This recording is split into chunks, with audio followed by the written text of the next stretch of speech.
Welcome to Signe Ambassador Brudeset. Can you give us a quick overview of the Nordic model of governance and how it has improved the lives of the population in your countries, in the Nordic countries, including yours in Norway?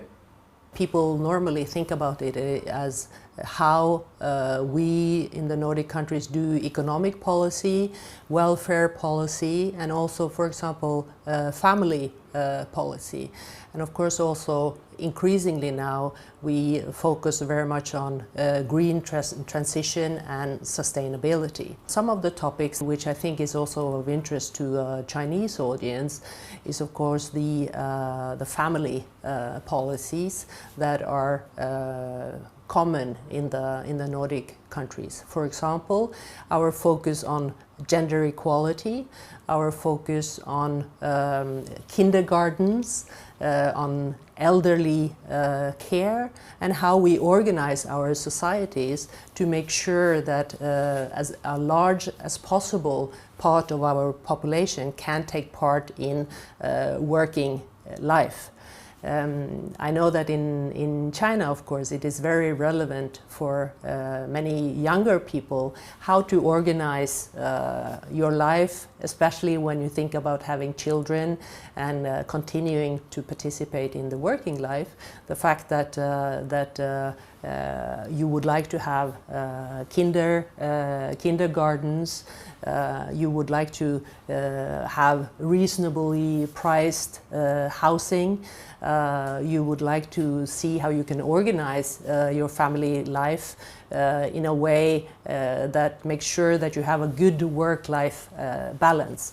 On these issues, I think there are areas where the Nordic countries, and speaking on my behalf from the Norwegian side, and China, not copy each other, but where we can be inspired of the different policies that we have in our countries. What are your observations on how China is pursuing its policy of common prosperity, and how can China and Norway and other Nordic countries learn from the policies of each other? I am very much aware that China is now having a focus on what they call the common prosperity. I do think that when it comes to ensuring to reduce inequality in the society, there could be areas also where the Nordic and China have some policies that it could be interesting to study among each other. From a Norwegian point of view, we have had some very good conversations with Chinese experts on pension reform. We also talk to China about green financing.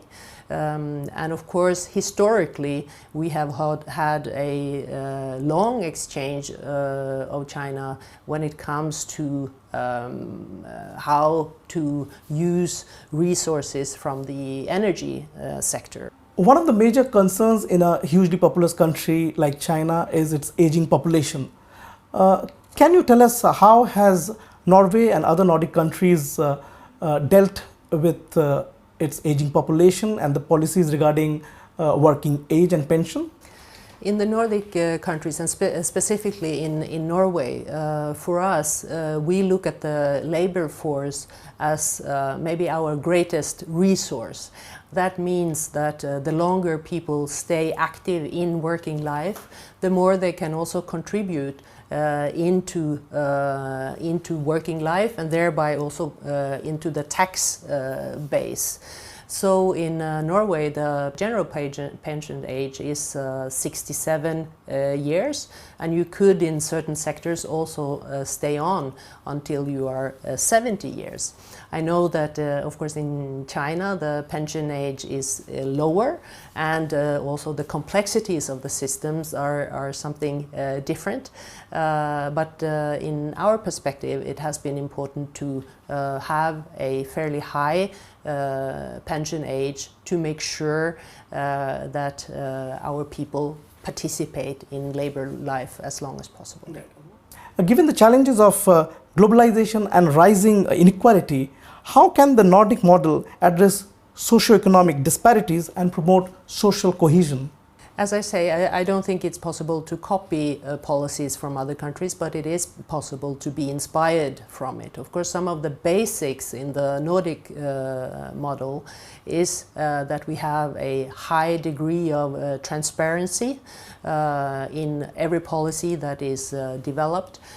We also have extensive peer review on policies that are developed. And we have a high level of trust in society, both trust in our institutions and trust in society as a whole. And this